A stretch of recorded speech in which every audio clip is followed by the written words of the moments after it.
Join me now, Chairman of the House Judiciary Committee, Congressman Jim Jordan. Chairman Jordan, when we saw this, and this was given to us from the Speaker's office and Loudermilk, when we saw this, and there's more coming, completely different narrative from what the left will tell you and what the media will tell you on the left, sir.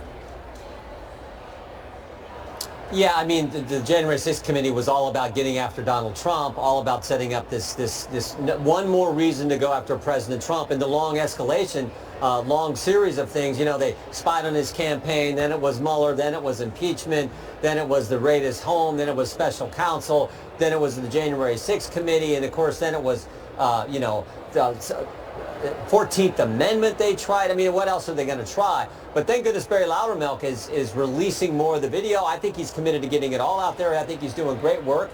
We all wish it would have been able to come out sooner, but they had to take into concerns, safety concerns about how the Capitol and information that could get out to bad guys. So, but thank goodness he's releasing it now. We think that's positive. Right.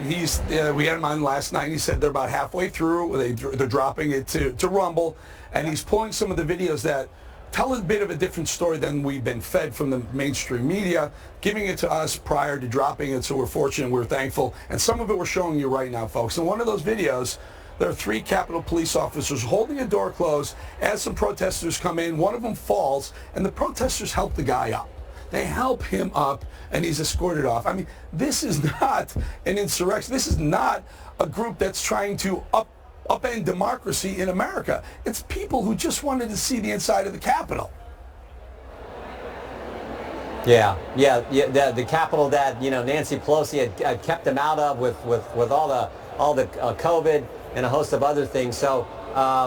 Yeah, it's telling just get the facts out there. Look, there were people who did things wrong that day, and they should be held accountable. But there were a lot of people who I think, just as you described, Eric, simply wanted to be in their capital, and they were here for the rally beforehand. So we need to get now. One thing we do need an answer. There's a lot of questions we need an answer to, but one thing we do need an answer to is who planted the pipe bombs. I mean, we don't have an answer to that. We'd like to know that. I mean, there's all kinds of questions that we'd like our Justice Department to spend some time on. Who planted the pipe bombs?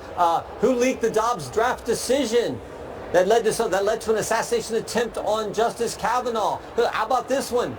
Who put cocaine in the White House? We don't know the answer to those 3 questions, but meanwhile, the Justice Department in the Biden administration has said if you're a mom and dad showing up at a school board meeting, you need to be investigated. If you're a pro-life Catholic, you're an extremist, according to the Richmond field office of the FBI, and on it goes. So let's focus on getting some answers to some questions I think the American people think should be answered versus, treating Catholics and saying pro-life Catholics are extremists and investigating parents. I can't speculate on the first 2 questions you had. The third one about the cocaine in the White House, I can speculate. Probably the guy who liked cocaine the most associated with the White House, Hunter Biden. I don't know. Speculation. Sir, you sent articles of impeachment over to the Senate today. We had U.S. senators on the GOP side saying, we're ready to hold this trial.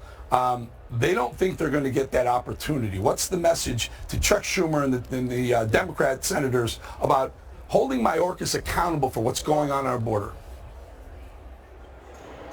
Yeah, I mean, the very time the articles go there and the Senate's talking about dismissing them, you had a hearing going on where one of our colleagues, Mr. Bishop, asked a fundamental question to Secretary Mayorkas. He said, what was the basis? There are two reasons why you let people in the country, why you parole them in: humanitarian concerns and significant public interest. Which one of those was the basis for letting in Lake and Riley's killer? And he couldn't answer the question. And what we've tried to do as from the Judiciary Committee is get all the files on all these migrants who've been let into the country and done something bad. And we've only got a handful of the files. We want all the files on people who've come in and harmed American citizens. And we can't get that from Secretary Mayorkas. So understand this whole policy they had of saying if you're a migrant, you're going to come in the country. If you're a migrant who's done something wrong, they're not going to deport them. And they've even went so far, and this is amazing, they went so far as to train ICE agents to say, oh, you know what, here's how we're going to look at this. If it's larceny or theft, that's probably not enough to deport people when they come in as an illegal migrant. This is craziness, and the country understands it. Chairman, this is important. You've done reports on the border crisis, and I asked so many people this, we can't get an answer. If we contend that the illegals who come across the border commit violent crimes at a higher rate than the general population of the United States, FBI won't do it. They will not give us the numbers. They won't publish the numbers. Can you somehow get this information? We are working on that. That's why we want that, what's called the A file on all these individuals who have done crimes. We want to know why the decision was made to let them in. We want all kinds of information. But remember, this is one of the reasons why they have one of the articles of impeachment against Mayorkas is breach of trust. He won't give us the information, and things he has said in committee hearings in front of the Congress just weren't accurate. I'll never forget when we asked him in a committee hearing a few years ago the number of people who've come into the country who were then on the terrorist watch list. We asked him, what's their status? Have they been deported or have they been detained? And his answer was, I'll have to get back with you. Chairman Jim Jordan, thank you for your time. Keep doing what you're doing, my friend. You bet. Thank you, Eric.